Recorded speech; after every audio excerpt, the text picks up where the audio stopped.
to go back on that bus again one more time. Just to turn around that corner and see just the sea of England fans. It was unbelievable. Do you know what, as well? It was almost too short. Like, I think you should have done a few laps. I was like, that driver round again. Do a Yui, go back. Do a Yui. When the final whistle went and before you go in for that huddle, do you think I'm taking a penalty? 100%. Yeah. 100%. I'd usually fly and go somewhere and couldn't be bothered to travel. Even though I just sat in a car for 7 hours and travelled. That was the whole reason we went to Cornwall, Jill, not to travel, and we travelled longer. Could have been in Dubai by the time I got to Cornwall. Kaz has binned us off for Strictly Come Dancing. The thing is, if she wins, she's not going to come back. Yeah. Do you think she'll start doing all this other stuff and she'll have new friends? It's like someone who won the Jungle. Yeah. She's changed after that. She just binned everyone off. Everyone off. Didn't see her. Started hanging around with Boy George and that. I obviously still think she's lying, so I was like, no, she stood up, she had jeggings on. No way. I think Chloe wet herself. Welcome to Long Story Short. Right, you know what? I'm just going to start with it. Got a message last night, basically the night before the podcast, from Karen Carney saying I won't be at the podcast tomorrow. And I'm like, what do you mean you won't be at the podcast tomorrow? It's your podcast, right? So before I get on to why we have an absolute legend here, yes, Kaz, I'm going to hammer you this whole episode. I am going to get a text from the producer who is going to tell us why Kaz is not here, because I actually don't know why. So the reason that I thought it might be is because we are in Manchester. We do all the records in London. I tell you all the time, I travel every single week to London. First one or second one we're in Manchester, she doesn't turn up. So I cannot wait for this excuse to come through my phone. Right, here we go. Is she really? Are we allowed to see it? Oh my God, right. So first and foremost, we have Alex Greenwood here. Alex, thanks so much for stepping in. Pleasure. I just want to know the reason here. No, so the reason is Karen Carney is going on Strictly Come Dancing. No way. Is she really? You know what? I texted her about this about 3 days ago and she was like, no, I didn't get selected. Oh, that's amazing.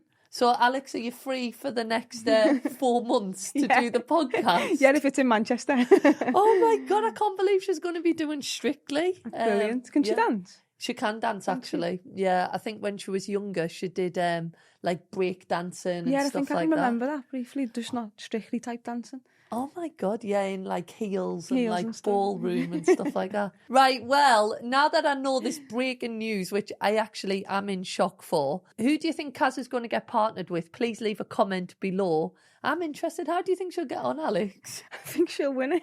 Do you? Yeah, no one Kaz. Do you watch it? No, I don't actually. No. I watch it sometimes, but I will watch this one. Yeah, Kaz is in, I will watch it now. We'll vote for us. So that's 2 votes. That's 2, yeah, she's got a good chance of winning here. So she might do all right. Right, so as I said before, I sent a message out on my Instagram and I said, is anyone in Manchester I could really do with some help? And I didn't realise that I didn't really elaborate on what I needed help for. So I was getting messages from quite a lot of different people. There was this woman called Betty who lives on our road. And I was like, I can't really invite her on the podcast. But then you replied and you just was like, Jill, is there anything I can do for you? Which I was very grateful. What did you think I was actually going to say? Jill, I actually have no idea what was going to come out of your mouth, but I didn't expect you to ask me to come on the podcast. I thought you were going to say, can you give us a lift somewhere, or can you meet me at Box to Box for a coffee and eat something, but not what you've asked me to do. Oh. But thank you for having me here. No, but I'm so grateful that you actually came along. This is your first day back in training, so it's obviously been a busy time after the Euros. So honestly, I FaceTimed the producers. I literally FaceTimed them. I was like, guess what? Alex Greenwood said that she'll come on. Oh. So Kaz actually sent us a message and said, because you're getting Alex on, she can be co-host, you can tell stories. But you know what, Kaz? It's my podcast today, and I get the chance to interview a second-time Euros winner. So I'm just going to hammer you with questions. Okay. Is that all right? Yeah, of course. Okay, so we usually start with, we will stick a little bit to script, but we do usually start with kind of what we've been up to. And I think I just wanted to ask you, after the Euros final, which is only like a couple of weeks ago, literally. You don't get a lot of time off, but what did you do? Like, eventually when you got to go home, did you go on holiday? So I went to Oasis first in London, which Yeah. is seen you there, I didn't I? seen you Done that. Went home to see family for a little bit. Yeah. You know, probably should do that really. Packed another suitcase and just drove to Cornwall. Did ya? Yeah, St Ives. It was absolutely stunning. Really good. It's a long drive, isn't it? Yeah, to be honest, we were going back and forth about it. Do we drive? Do we fly? And I was like, oh, it's not that bad. We'll drive and put it in the sat nav. When I was sat there, it was like 5 hours 45, and I was thinking, stop 1 or 2 times. Yeah. I think it took us about 7.5 hours. It's because there's like this one road in, isn't there? One road in, one road out, literally. And then if you go A roads as well, Yeah. you've got to pull over, let people pass, then you go back on. And yeah, it didn't go to my imagination. I thought, oh, lovely drive, countryside. No. Yeah, and then you end up, I remember when me and Shelley went and it took us 9 hours to get home. And at the time, I think it was after a tournament, I was like, it'd be nice to catch up. By the end, I was like, why did we come here? The drive there, I was like, oh, we've caught up, Jack. Yeah. We're done. We don't need to see each other for the rest of the time that we're here. Oh, and I think as well, because we're from the north, I don't know if you're the same as me, but I always think the country kind of stops at London, you know? Yeah, I sat nav because I thought on the way home, maybe we could go to London for half the day on Sunday. It was another 7 hours to London. It was ridiculous. Where am I in the world? Yeah, I was closer to France than I was to London. Honestly, I'm terrible with geography anyway, but I was, you know, when you can zoom out the map. Yeah. And I was going, if we just got a boat, we could be in France in a couple of hours. You'd have been better going to France. Honestly. But was it good though? I did see some lovely. pictures actually of you on a beach, and was it just nice to switch off? It was lovely actually, just something different, and you do feel like you're abroad a little bit because the beaches there are unbelievable. Yeah. But yeah, it was just something different, something I wouldn't usually do. I'd usually fly and go somewhere and couldn't be bothered with the travel, even though just sat in a car for 7 hours and travelled.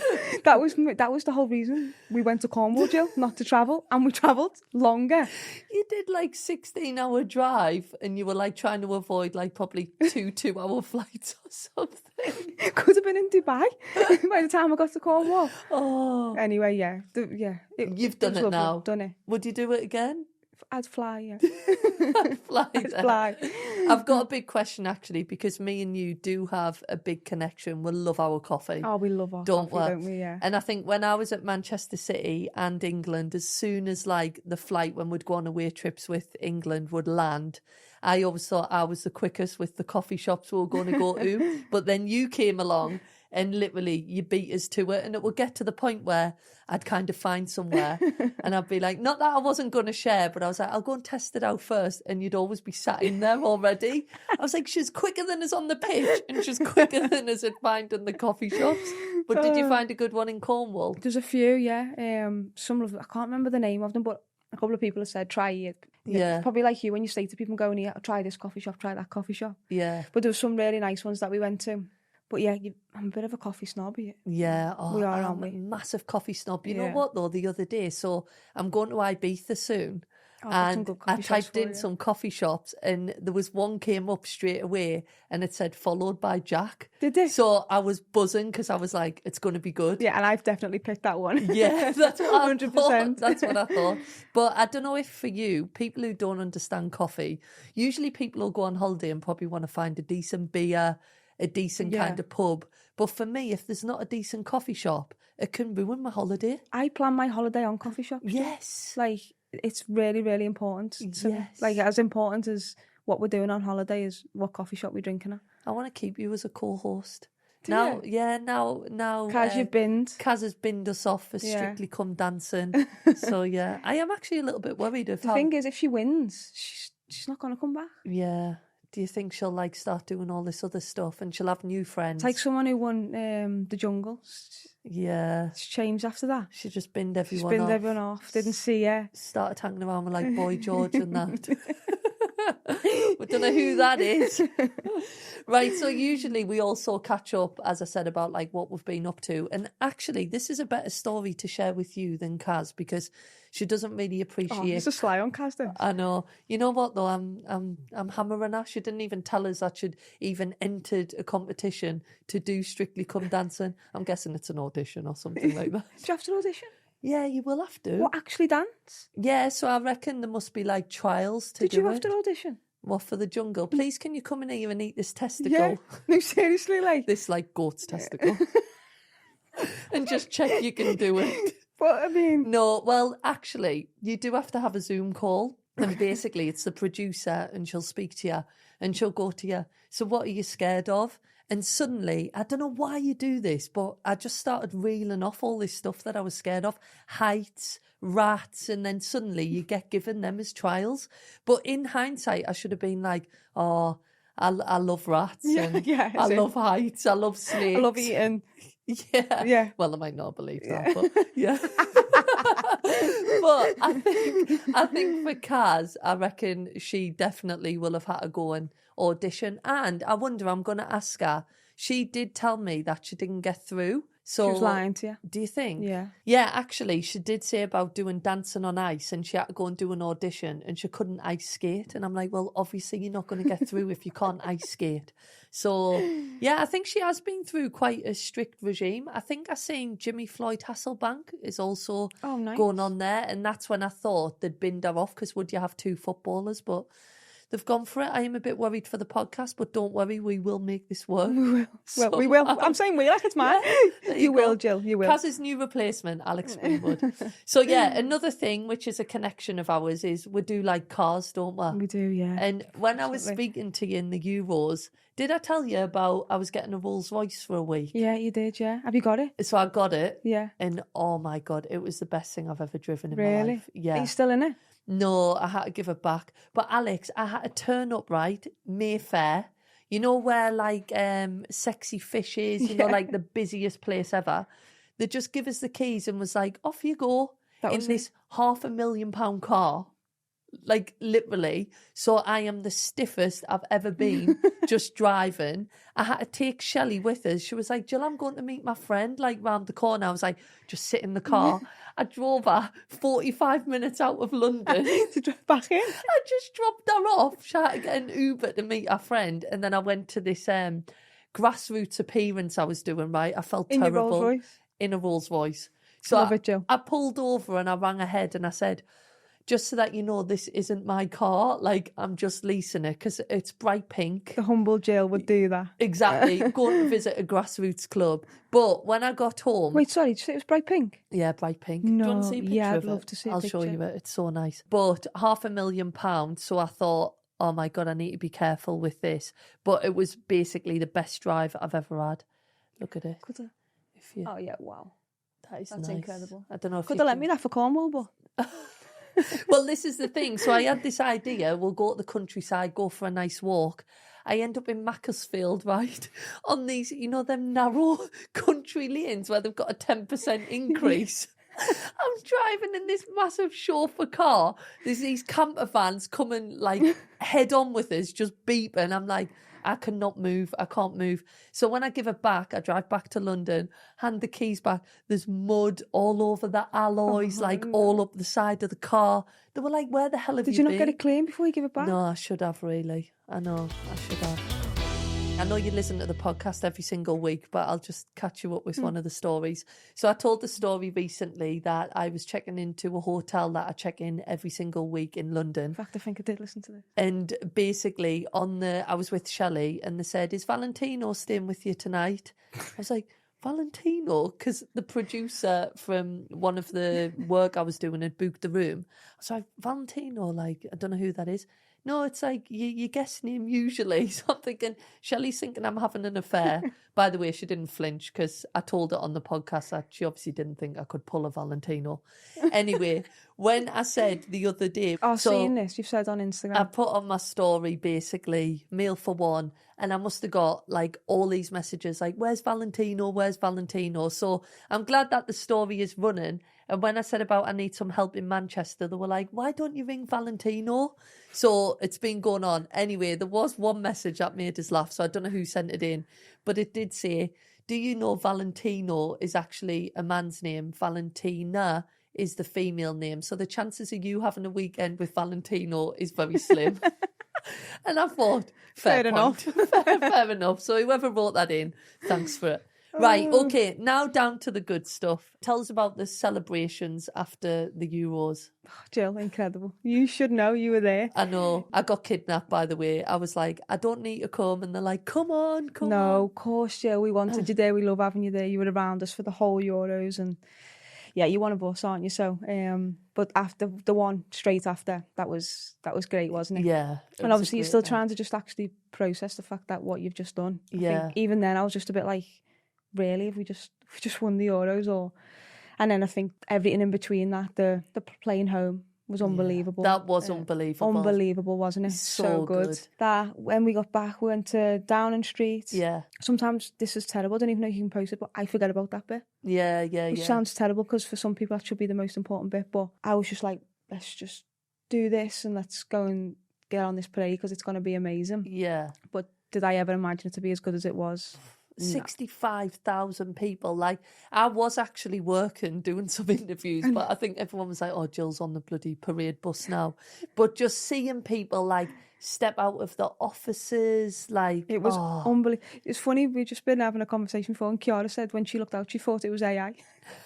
She was like, it was like, you know, when you look and there's just random people been put in. She said that's what it felt like for her. For, yeah, you're so young. She's on her phone too much, isn't it? Yeah. She's probably someone you'd give an actual photograph to, and she's probably tries to zoom in. I know. It was just, it was unbelievable, honestly. Yeah. If I could relive a moment, I know people go, the final whistle and your penalty and stuff like that, of course, but to go back on that bus again one more time, just to turn around that corner and see just the sea of England fans, it was unbelievable. Do you know what, as well, it was almost too short. Like, I think you should have done a few laps.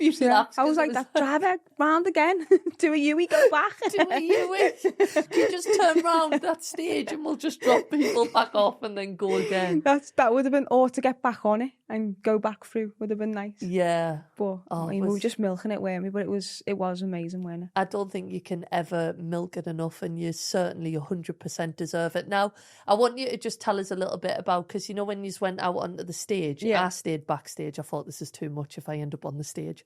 But obviously Burna Boy, so I didn't really know what was happening. Suddenly Burna Boy walks past We didn't know either, Jill. And then Heather Smalls, yeah. But how was it just amazing being on that stage? It was just, I just kept, obviously because you're watching everything that's going on, Alex is talking, introducing Burna Boy, and your manager's having a dance off with Burna Boy and stuff, and you're just like, hang on, what's actually going on here? Heather Smalls comes on, and then just briefly you like look to your right and you'd be like, oh, hang on, there's 65,000 people here watching this. Like, just, you know, when you get lost in the moment, and then you'd have a moment to yourself where you look out and you think, what's actually going on here? Like, it was honestly unbelievable. I think the parade for me, it was like, I remember being younger and like Sunderland men's team did a parade. I'm sure you probably seen Liverpool. Yeah, and it's something that probably sticks in your memory as a child. 100%. So I think for you guys to get to do that, I just think it must have been such a special moment. And the fact that like all these people come out and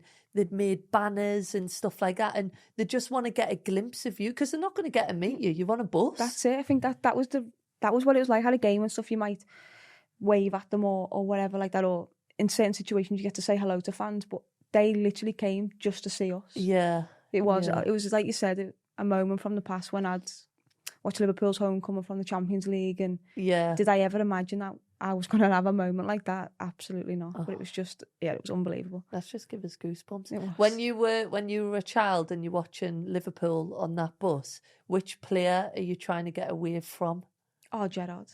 Always. And he looked at us. Yeah, he definitely looked at me then. Yeah. It's crazy because you go full circle, because then even at the Euros, and he was congratulating me and well done. And obviously Jamie as well, Carragher, like grew up in the same area of Liverpool with him and he was someone I looked up to as well, because over time it more became he's done the best things out of Bill, and I want to beat him. I want to do better things than him. I definitely have now, though. Yeah, double Euro champion. 100%. I'm definitely winning that competition now, 100%.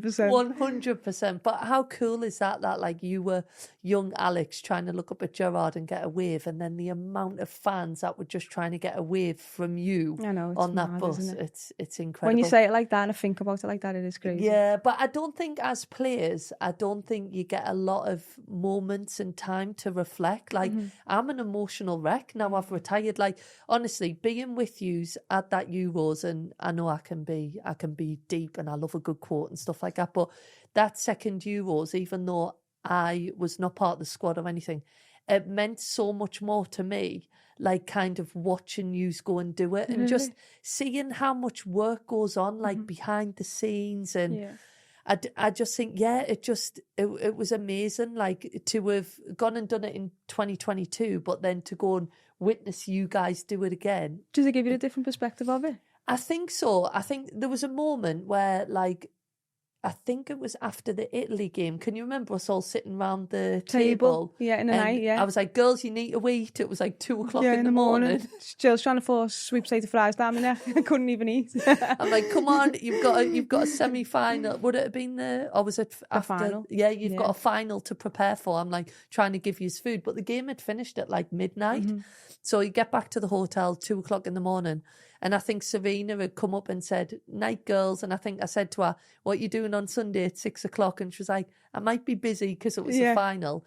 And I remember she must have gone to bed 2-3 o'clock in the morning. I got up at 7 for a coffee because I was going to something else. And she was there doing tactics and plans and everything. And I'm like, incredible. Sometimes you don't see that as a player. We don't see that. Yeah, no, you don't. Yeah. But you literally don't see that. And I think just seeing how hard the staff work and the whole operation coming together, it was just sometimes amazing. As well, they don't get, like, obviously Serena takes a lot of products, of course she's the manager and she makes the big decisions, but the staff behind us, they don't ever get any like attention from anyone, because obviously they don't play or they're not the manager, but the work that they put in, somebody like the analysts, they sit there for hours and hours on end watching video after video. And I mean, I love the analysis of the game, but I couldn't do that. No, they're literally locked in a room, aren't they, for basically like 7 weeks. Yeah. And by the way, what they've done previous to get prepared for the tournament, incredible. It is really incredible. I remember seeing Tom, the analysis, big shout out to Tom. And he was going for a walk and I was so happy to see him outside. Yeah. I was like, stay out as long as you need. Yeah. And even when I bumped into him, we started talking about like penalty takers and stuff Go like on, help yourself, Granny. But I was going to him, he was going, I'm going on holiday after this. I was like, thank God, just put your computer away. But without that work, you wouldn't get them results, would you? Oh, no, absolutely not. The small things that people don't see. Even the chef's job is, they are literally 24/7. By the time, when we finish one meal, they're preparing the next. When we finish the next, they're preparing the next. They don't come to games. Yeah. Because they're preparing our meal when we come back. It's they're the last people to go to bed and the first people up in the morning. I remember like one lunchtime the chef was like, Jill, can I go and get you a chicken wrap or anything? I was like, oh no, honestly, just feed the girls. And then I'd been there a while. You were like, yeah. I seen you. You were like, where's mine? But I'd been there a while and I suddenly realised Switzerland was quite expensive. So I was going, well, if you can get us that chicken wrap, even if it's 2 weeks old, just jump in on it. But you are completely right. And like Nat and Fraser, the security. Oh, honestly, I could name everyone. They all play their role. And, they're just incredible, honest to God. And they just make you feel so at ease, so at home. Yeah. It's the reason why you win. It really is. Small details. But do you think it'll ever sink in for you? Like double European champion? Like, will it ever sink in? I don't know, Jill. Like, I don't know whether it'll take me to retire to appreciate it, because I definitely do appreciate it more now than I did when I was younger, winning trophies, for sure. Like, if I won a trophy, like, a couple of days later, I'm like, wow, what's next? What's next? Yeah. Now I'm a bit older, I do enjoy the moment a lot more and live in the moment. Yeah. But I still don't think now I appreciate the things I've done in my career, because I still want to win so much more. Yeah. Or I've still got things I want to achieve. I don't know if that's normal or not. But well, always wanting more, I think, is a natural, like, human trait, isn't it? I think you get a new car, you want a better one. Of course, but I think that's what keeps you so driven. And like, I know that you don't like talking about yourself and whatever else, but the past 2 tournaments, obviously the World Cup and the Euros, which I've been retired for, your consistency as a player, I always think in a football team, and you can correct us if I'm wrong, the kind of spine of a team, you have players that are like a 7 out of 10 every game, and then you have your wingers, your forwards, who some days you might get a 4 out of 10, but then some days you get a 10 out of 10. Yeah. but you were like a consistent 9, 10 out of 10 every game. No, but you really are. I remember the World Cup and the Euros. I remember thinking, you don't put a foot wrong. Like, you literally don't. And I was wondering, has there been like a time in your career where you think there was like a shift on like maybe something you worked on in training, or like your passing consistency? Your stats must be like in terms of pass completion. What do you think gives you that consistency in your games? I think definitely preparation does leading into a game, but I think as I moved from a left back to a centre back, it probably suited me so well in terms of how I played. I got to make passes I probably was not able to do as a left back as much. Yeah. And I say that in a positional sense because the pitch has opened up for me left to right. Yeah. I can play a diag left, I can play it right, I can play between the lines. Whereas at left back, you've probably got 4, 5 options to play. Yeah. Forward, inside, square, backwards, which is a little bit more limited. So you're probably not expressing your variation of passes as much. Yeah. But for me, the biggest one was the defensive side of things. I think as a young left back, I was just so go forward, play passes, crosses in, and defensively was probably my downfall. Mm-hmm. But it was that shift in defensive mindset to watch the game, watch your back. The biggest one was footwork. Yeah. Small little things that people would never notice on a football pitch, ever. Yeah. Small things of how quick you move your feet, what body shape you're showing a player. Can Yeah. you close the player, force them into a decision that you want them to make without them even realising they're doing it? Was there anyone that helped you a lot with that detail? I always say when I went to Man City when I was like 26, 27, I learned about this whole new game of football that I just hadn't been like opened up to really. Yeah. But was there anyone that like taught you how important them little details were? I think like footwork stuff, Elle Turner. Yeah, I was going to say Elle was big on that one. She was massive. She changed when I was working with her. She changed that completely for me. Yeah, you worked with her at Man United, didn't you? I worked with her at Man City, but she worked with Man City Boys Academy, I think, when like Phil Foden and everyone was there, and her attention to detail was just incredible. So then practices you did with her, you kind of still do now, I suppose. Oh, you definitely. Like small things I took away from that. Probably not as intense as I used to do it or as repetitive, because it's unsustainable to do it as much as I used to do it. Yeah.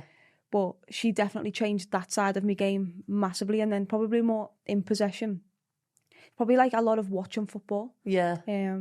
Like I said, I love watching football, whether it's my own game, whether it's men's football, women's football. Like, I am really obsessed with football, and not everyone is, but I do. I just love it, and I don't know whether I'd see, sounds weird, like a centre off making a pass, and I'd think I'm gonna try that. Yeah. Or like like the way Virgil plays through the lines and stuff like that, and the way he moves with the ball, or even Jack, to an example. He had similar traits to me as a centre back, and I used to watch certain things, the way he'd move, the way he'd like move the ball to get in a position to be able to pass. Yeah. It's all a preparation before the pass that makes the pass happen. I used to love watching Jack. He'd literally put his head through a brick wall, wouldn't he? Yeah, he's but mad, I don't think I'd replicate that side of his game, but I'm not doing that, but no, but such a fantastic player. But I guess that's one thing when I think about you as a player, like your football intelligence. Like I remember when we were at City, like you, Steph, Kira, like your intelligence. And I suppose you've answered the question. It comes from watching a lot of football, doesn't it? And like learning. From a young age as well. I've been obsessed with football since I was young. I'd watch any game that was on the telly. Yeah. Conference, National League, League One, League Two. I just loved watching football, and I probably learned a lot by watching it. Yeah. And then obviously a few years ago at City, you got a new centre-half partner. Oh, Joe, we did, didn't we? For a few games. And you done really well. Well, you did. I don't think, to give be yourself honest, some credit. Like it's not easy. No, it's not easy. And if I'm being completely honest, I had a newfound respect for defenders. Oh, really? I really did. Not that I never thought it was easy, but I think, and I do think this is a bit Man City specific, like the way they play in terms of like building up from the back. And I remember thinking, if I used to lose the ball in midfield, which I did a lot of times, I always had the centre-halves behind us, right back, like usually Lucy, who would just win it back. Standard. Goalkeeper. But I remember thinking, if I lose the ball in this moment, it's literally going to be a goal. Through on goal, yeah. Isn't it? And City would tell you to wait on the ball, attract the forward till the last minute and then play a pass. And it is risky, isn't it? Of Like, course, you've got to be brave, really. Like a quarterback, aren't you? Yeah. Sounds crazy, but if you get the ball taken off you, it's... I remember one time you had the ball and I think I just ran like into your channel and Key was going, Jill, what are you doing? And I'm like, I don't know. I'm like, I literally don't know. And you're then like having to dribble like into my channel. And I was thinking, What, did we just cross over? I think you fixed the problem. But, you know, at the time, there was actually centre-half sitting on the bench. And I remember thinking, why aren't you just playing a centre-half? But I definitely had a newfound respect. It's a very, very difficult position. And even like the offside line, you know, like holding it, one of my first games, I don't know if you'll remember this, we were playing Chelsea and we actually had a really good game, but we went in at half time 2-0 down and we were playing against Sam Kerr and Frank Kirby. Okay, oh yeah. And I was like, trying to hold the offside line, must be. And you've got me to help you. And then I think my next game, it was Georgia Stanway at right back. Yeah. Me, you, maybe Demi at left back, I'm going to guess. Them, Georgia gets sent off. Man United Derby, away, I remember. Away. So then I think we had to just somehow, we had to play with 10 and I think we ended up drawing 2-2. But oh, I remember that game. Can you remember? I do. And I went to Georgia. I said to the ref, it was our first one. It was never a red. I went in at half time. I was like, it was definitely a red. Yeah.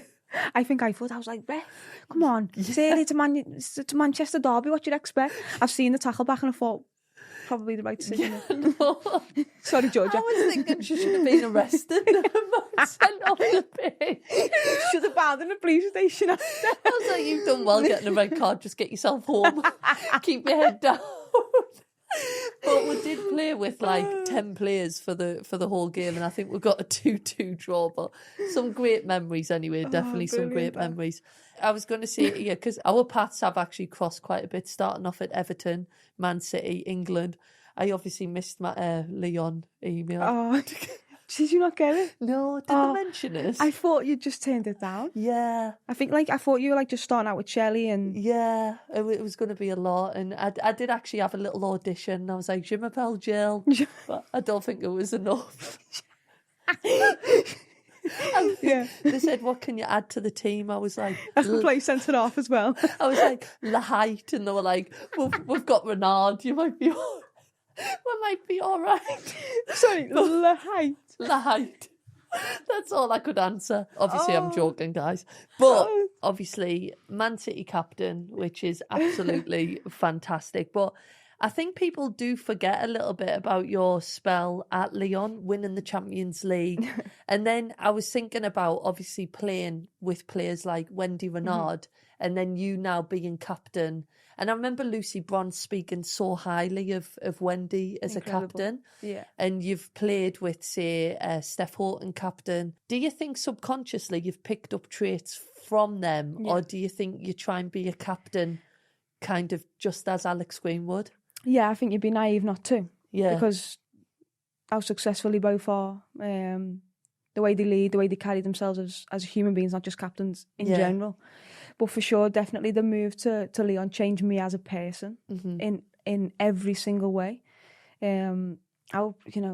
Just to be like really honest, I was just a little scouser from Liverpool who'd get angry all the time, or someone would give the ball and you'd get really frustrated, and just loads of like traits from home and growing up and just little things like that, and probably never really having to go out my comfort zone all that much in the nicest way possible. Of course, being at United, being a captain there, that was out of comfort zone, but I was still at home. Yeah. I still had life relatively easy. Yeah. But moving to France was the game changer for me in every way. I had a completely different respect for players who played in foreign countries, learning a whole new culture, different food, playing with the best players in the world at the best club at that time. Yeah.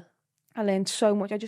I really struggled at the beginning. I've spoke about this quite recently, but it was really, really hard to adapt at the beginning. And with the off the pitch stuff. Yeah. I was questioning what I'd done, the decision I've made. I was like, what?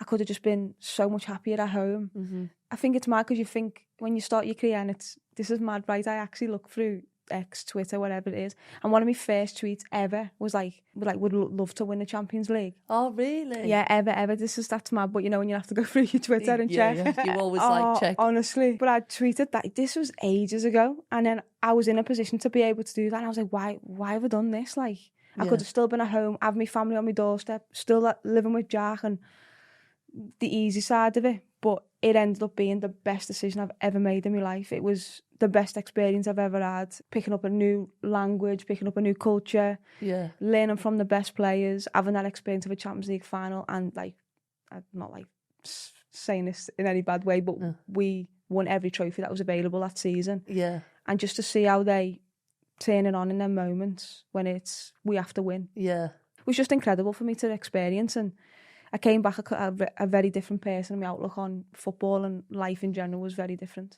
Does double Euros winner Alex Greenwood happen without that stint in Lyon? Mentally, no. No. Absolutely not. I don't think so. I really do believe that. Yeah. As in, like, the two tournaments, if we isolate them, look very different for me personally. The 22 one was more of an impact player, but when prepared for the tournament is probably starting. Had to change. The old Alex maybe wouldn't have been able to deal with that and say, like, I'll be an unbelievable teammate. But I knew I was part of a team who were capable of changing women's football in this country, and I was never, ever, ever going to do anything short of working as hard as I could every day, what we used to do.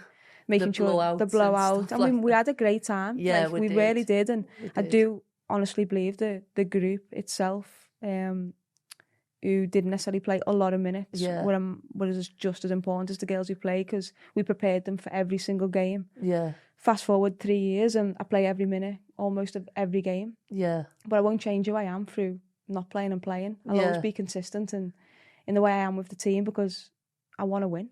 And I think what's important in them moments is, like, kind of, you're going to get a spell where you're playing and you're going to need them players, aren't you? So you have to, and I think if you've been someone who you're like, well, you didn't support me, then it kind of comes back round, doesn't it? But and it's not like a fake personality. You're not just trying to put on. It's genuine. You can do something still to help the team. And again, the girls who were at the Shores who didn't play as many minutes, they were incredible. Great group. Honestly, just a great group of girls. And I know you believe in all these things, but I do genuinely believe that's the reason why we won. Yeah. I really do. Because there's a flip side of that. I've been in teams where, going back years, where, like, the subs and the non-players aren't as supportive, and it can have a massive knock-on effect. Because I think I spoke to Karen Carney, we'll give her a mention.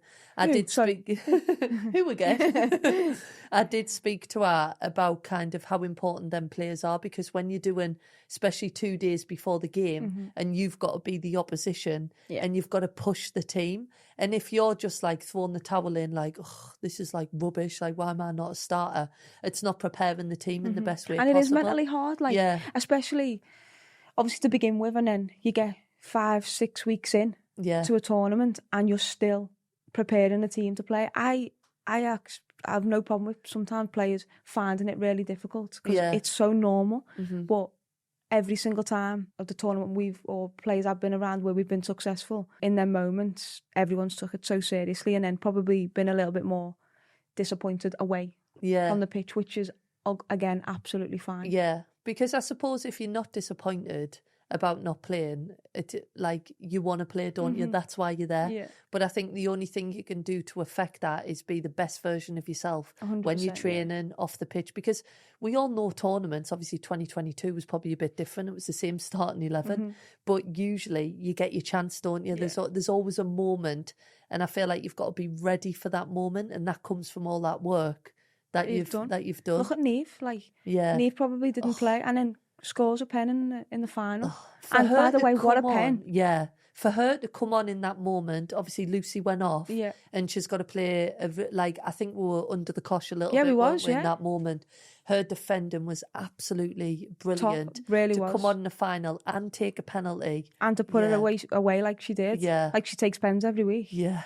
And she's good at pens in training, to be fair. She's really good. Yeah, she is really good, really good. But I think, was it me and you that came on in the 2022 Together. final together? Yeah, we did, yeah. I think I remember looking at you, and at that moment, I think you looked like calm, collected, and inside I was absolutely, we'll beat this out myself. But then as soon as I stepped over that white line, I was like, it right, just changed, we've don't just you? got to hammer people. Yeah.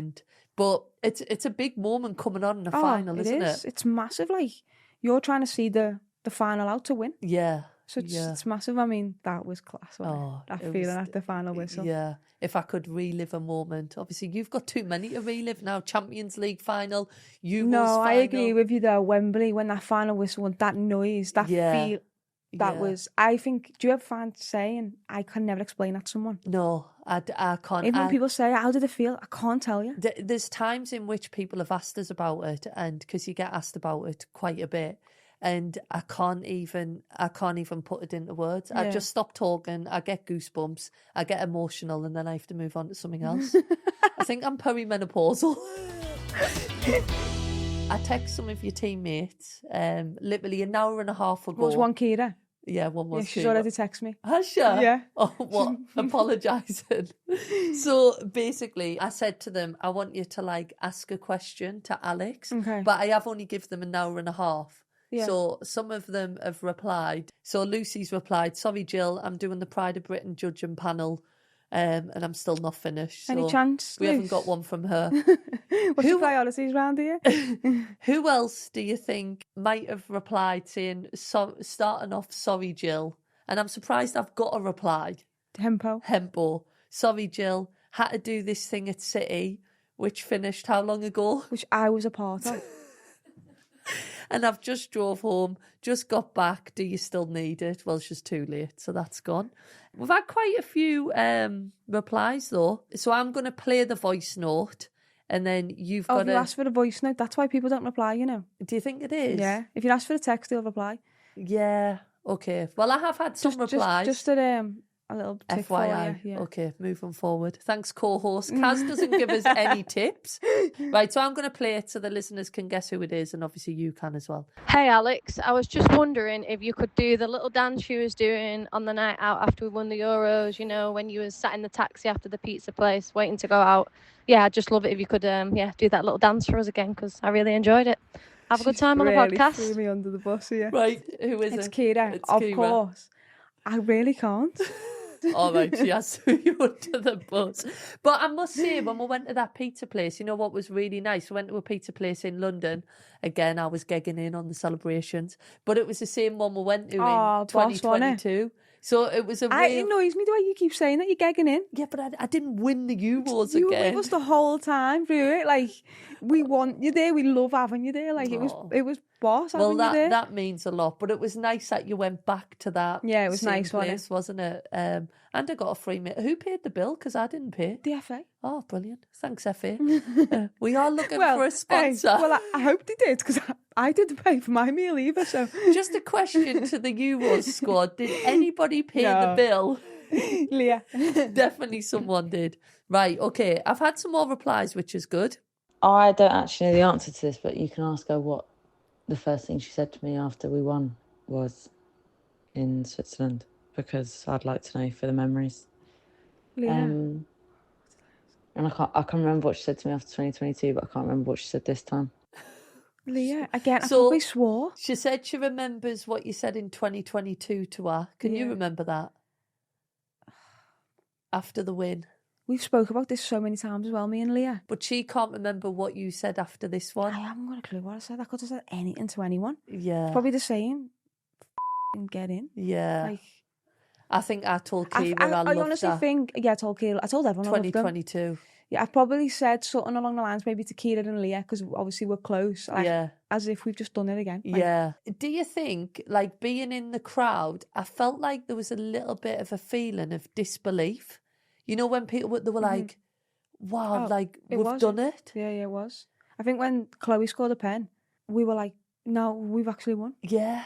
I think it's different, right? When you're playing a game and the final whistle goes. Yeah. The final whistle goes and it's over. But you're waiting on a moment. Yeah. The ball is to the back of the net and you're like, right. Do you check? Do you go, am I right if we won? Well, I've got a bad habit, right, of saying, what's left? How many's left? Even though I know. Yeah. How many more do we need to score? Yeah. How many more? How many more? And usually I stand there silent and I'm like, Leah, how many more? Jess, how many more? Whoever's next to me. Yeah. I was going to ask Grace, but Grace probably wouldn't know either, so. Grace would probably, Chloe would score and she'd probably go, oh, we've got the final next. But we've got one more game left to play. Like, Grace, you've just won the No, she was brilliant. Yeah, she was great. She kept telling me, well, I knew Chloe's was probably going to be our last one. Yeah. If she scores, we win. But yeah, you're definitely right. It was a similar feeling for us. I do think it is hard to keep track because you're so emotionally involved, aren't you? And you think like, right, they've scored now. Do we have to score? Or because what can you actually see in the stadium? It's just up on the screen. Yeah, well, honestly, because I took a pen, all I could think about when Great pen. Thanks, Joe. All I could think about was my pen, first of all. So you'll have known you were going to take a penalty because they tell you just before, don't they? Yeah, we come into a huddle. Yeah. Just the 11 that are on the pitch and the staff, the technical staff, they tell us who's taking one in what order. And then from that moment of knowing until my pen, of course I'm watching and celebrating. Yeah. Obviously, then Beth misses her pen. Yeah. She had the whole situation with retaking it, which was so difficult. Yeah. For her, bless her, like, scores that. a pen, then misses a pen. Yeah. Like, that's tough, that. Yeah. Then they missed theirs. Yes. So then I obviously know my one's so important and I know mine's the second one. I scored mine. They scored theirs. We scored ours. They missed. Yeah. We missed. They missed. We win. Oh. That's how simple it sounds when you say it, but when you're in them I actually stands, think it went like that. It's honestly similar. Sometimes you stood there and you're like, you do lose where you're at. So you're just concentrating fully on, I've got to take this penalty. When the final whistle went and before you go in for that huddle, do you think, I'm taking a penalty? 100%. Yeah. 100%. Yeah. Yeah, without a doubt. Oh, wow. I always think when players come on to take penalties, that must be so difficult. Have you ever, has that ever happened to you? Not been brought on to take a penalty, I don't think. Not what I can remember. But that's similar to Neve, isn't it? Yeah. Like, she come on and played incredible to see the game out. Yeah. By the way, like, defended unbelievably well. But we were really under pressure. And then, I admire that pen so much, honestly. She seems so cool, but I'd like to get her. We need to get her on long story short. I read somewhere yesterday that we fill out a form before the Euros, what we do, when you say you want to take one or you don't and what one. She said in her interview, she put 6 and after. Oh, really? Yeah, so basically going into a tournament, I wasn't sure if you still did this, you put down how confident you are. So you'll mark, I want to be 1 to 5, which means you're very confident. Or there's like 6 to 12, or I think I was like 12 to 20 or something, how confident you are. And then you practice in training. But if you're not confident, they usually probably won't put you in the top 5. Probably not. And even if you've put your 1 to 5 and then you probably don't feel like you're still there, you can always say, I don't fancy it or whatever. But more often than not, your 1 to 5 is probably your 1 to 5 that's put it in the sheet. Yeah. Regardless of probably how training goes. You can say you don't want to take one in the huddle if you don't want to. There's no like, you must take this pen. Yeah. They say number 2. It's more a question, isn't it? Are you happy to be number 2? Yeah, you're down as number 2. Are you happy to take it? Yeah. Simple as that. Yeah, no. Yeah. Done. But I read that she put, I don't know if she had 5 onward or 6. I can't remember, but it was definitely not 1 to 5 anyway. Yeah. And I mean, obviously, we see each other taking penalties all the time, and Neve's really, really good at pens. And then, to take it like that, you'd think she'd be first choice. Yeah, she might be from now on. She might be. Georgia Stanway, watch yourself. Yeah, exactly. Right, so I've got another question for you. Okay. So see if you can guess who this is. Do you find that you have to prepare when you're playing centre-back compared to left-back? Do you feel like you have to prepare your game plan differently? Demi, of course, it's Demi. Fellow left back. Yeah. Oh, love them. Yeah, I do. Yeah. I think it's for me, it's very different. Obviously, back to what I said to you before, I won't go into it again, but the passing options. Defensively, because I suppose we're in the centre of the pitch and it's not always me against you. Yeah. There could be a 10 running through, there could be a single 9, it could be 2. And like I said, it's me against the winger. Whereas sometimes as a centre-half, you don't always have a direct opponent. Yeah, because the midfield don't track the runners. Yeah, because we used to have a player called Jill who never tracked. That was one thing I No, did do. You did. You were unbelievable Out at of it. everything. Yeah, it is very, very different. Yeah. But fortunately, I have played there in my career, so it wasn't a shock to the system. Yeah. And obviously, I think I've improved as a player since I played there as a left back. So I just took loads of little elements as a centre half and put it there. But to Demi's question, yeah, it's different. You prepare differently. You and Demi had a great partnership though, didn't you? I love playing with Demi, simple honestly. understanding. She's going to do her job, you do your job. As simple as that. Yeah. And with Demi, it's so simple as well. Yeah. Like, I knew everything she was going to do. We just had such a great relationship at City when we played together. I absolutely loved playing with her. No, you've played so well. I just knew there was nothing getting down the sides of the pitch. But yeah, it was incredible. Right, I haven't actually listened to this one yet, so I hope it's clean. But here you go. Hey Alex, please can I have a comment on some jeggings? Thank you. Chloe, can I have a comment on jeggings? Have you not ever seen that thing we've done? No. Oh, Jill, man. What is it? Somebody else actually wrote in about jeggings saying, do you still hate jeggings? Oh, God. Basically, me and Chloe we're getting interviewed. You roll the dice, you ask questions, and then it was like something, what is a clothing from the past that you didn't like, or that you thought was good then, or something along them lines. Yeah. And I was like, oh my God, Chloe, do you remember jeggings? They were terrible, like. And she was like, I don't think I remember them. And I was like, what, jeggings? And I go to the woman interviewing, do you remember jeggings, how bad they were? Like, thinking she'll definitely know what jeggings are.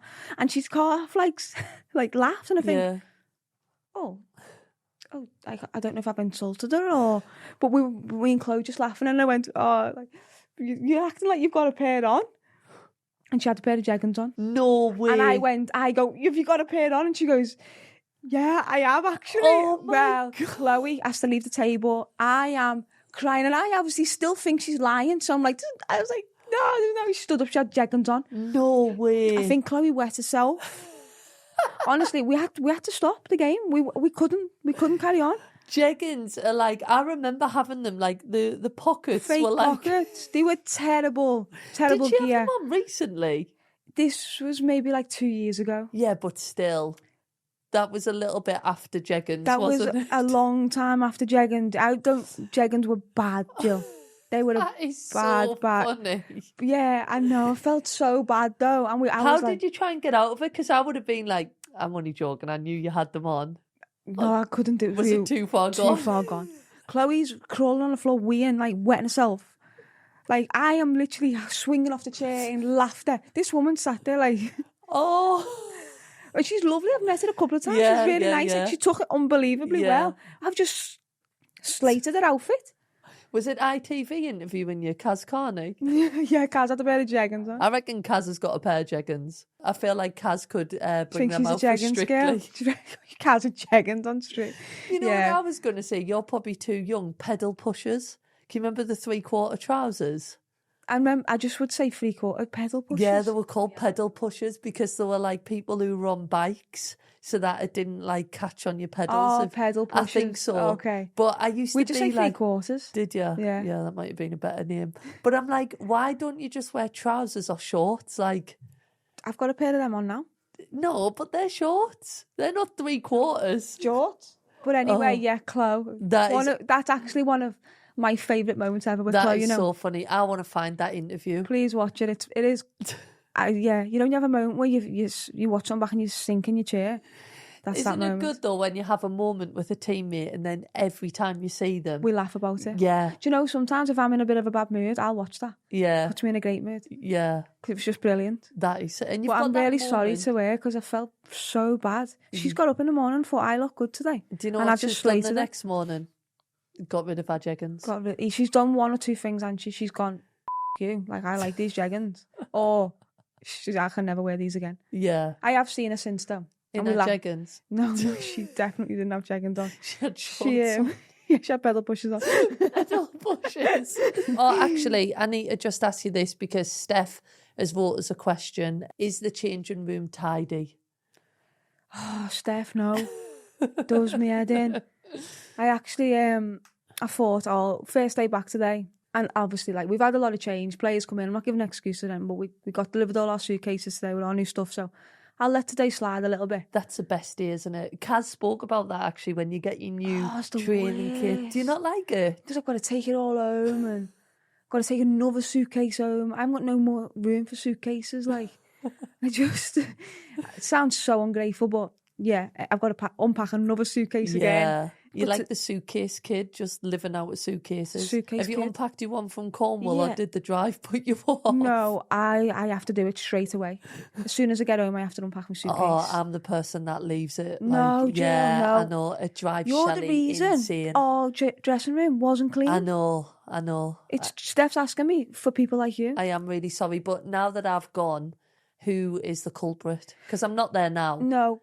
Kiara has a moment. Hempo does have a moment as well. But to be fair to Kiara today, we've now made like bins where if you don't use your boots, we give them so we can give them away to charity or send them off to Which people is less amazing fortunate. Because there's literally so many football boots. I've never seen anything like it. Yeah, it's incredible. We had like a rack of old boots, and Jill, I'm not gonna lie, I think a pair of yours might have even been on there. Like this big. Yeah, because they took up the whole room. Ronald McDonald. Whose is this boot? It's Jill, obviously. So I just said to her, she was just sat there. I said, I've got a job for you. She was like, I said, do us a favour, put all them old boots in that bin so we can get it sent off and we can refill it. So she did do that today, to be fair. Obviously, day one, starting strong, Key. Yeah. I always feel like I throw Key under the bus with these things. I absolutely love her to bits, but she is messy. Do you need Steph back? Yeah. Steph's tidy. To be fair, Bunny next to me is tidy, and I've got Mary Fowler to the right. I mean, she's really tidy too. So I can't complain about like close area, but in general, that change room it does my head in. Okay. It really does. We need Captain Alex in there. No, we just need people to clean up after themselves. When we told the listeners you were going to come on, we were inundated with questions. So I'm just going to ask you a couple. Lemon top or cornetto? Cornetto. Yeah, I would say cornetto as well. That is a really random question, but thank you. Have you ever wanted to play in the NWSL? I mean, it's something I would think about maybe, but right now, obviously, it's not something that's on my mind to play over there. I think the league's so good. I think it's so competitive. There's some great teams in that league. A couple of our girls play over there. They love it. Yeah. And I think the national team in USA have always been one of the best teams in the world, haven't they? So, I mean, you never say never, but right now it's not something I'm thinking about. Yeah. I think I know the answer to this. Who would you rather have on your five-a-side team, Jill or Karen? Jill.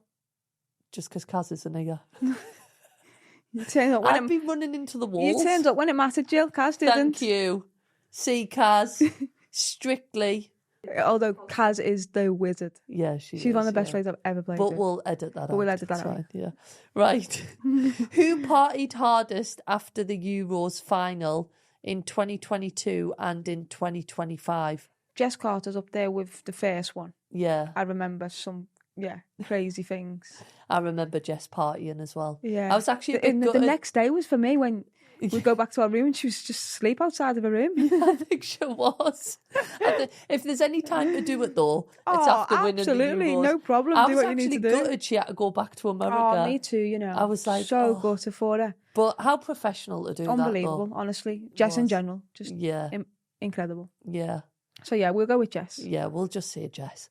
And I don't really understand that question. Are there any teammates you haven't had in a headlock? Do you know what I reckon that is? Yeah. Because every time I celebrate with someone, I find myself getting them in a headlock. Oh, okay. Like I do, yeah, I actually What, do. you just run up and put them in a headlock? No, like, you know when you put your arm around them? Yeah. I somehow just happen to get them in a headlock. Like a lot of pictures of celebrations, I've got people in headlocks. Is there a picture you can think of when I say that? Parksy. Yeah, at City. Is it because she's smaller than you, Maybe, do you think? but it's not even like, I'm trying to get Bunny in one time. It's like, Bunny's like, because I've got it in a headlock. I'm going to look out for that picture for the new season, 100%. Right, okay, I'm going to give her a moment. Kaz keeps messaging us because she's got 4 more. I think she's asked you a question. Okay. She looks lovely, by the way. She's had makeup. Oh, she does. Hi Alex, so sorry I can't be there to give you a massive hug and massive congratulations on another European Championships. Amazing. As Jill, I'm sure, will be telling you, I don't travel north of Watford, so this travel logistic thing is a slight barrier for us at the moment. No, I'm just kidding. I apologise, I can't be there. But just a real quick one from me. When was the moment in the tournament that you're like, oh my God, we can actually go and win this thing? Was there a particular standout moment? Let me know, but massive congratulations and sending you all my best. Do you think she's sat on the toilet there? So she's got her... She looks lovely. Yeah. But she's getting her fitting done for Strictly. Jill, you seem really jealous. I know. I can't believe she lied to us. But I do miss her a little bit when I'm looking at her there. Oh, that's cute. Come back soon. Right, anyway, back to the question. A moment where you thought, you know what, we can win this again.